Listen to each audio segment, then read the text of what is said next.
how should we share this? How should we share this? If there's a certain freedom that comes in Christ's love and redemption and salvation offered to us, how can we share it with our brothers and sisters in a distinctly American way? In order to answer this question this morning, I want to pose to you the examples of three holy American men.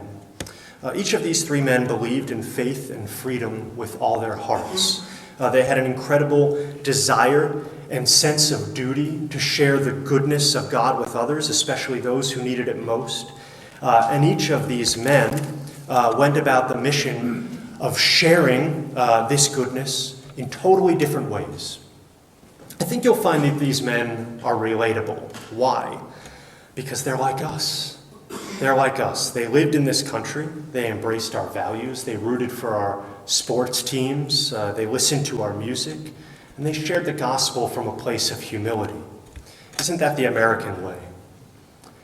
I said this morning at Mass, I know some of you were there, one of my favorite books of all time is Tom Brokaw's The Greatest Generation. It's just hundreds of pages of stories of men and women from World War II era America.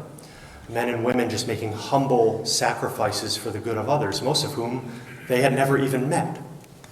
Lost in this reality television award show kind of culture that we live in now in 2022 is the fact that strength and heroism so often originate from a place of humility.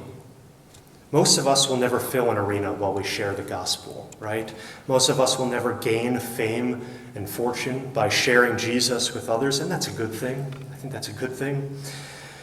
But I hope we can all see through the examples of these three men that we are more than capable of living out the evangelistic call of our Catholic faith and our commitment to freedom as Americans in simple yet very profound ways. I hope that we can all see through these saintly men that we're all called to sacrifice for our brothers, for the sake of our brothers. We're all called to recognize what is good and to share it.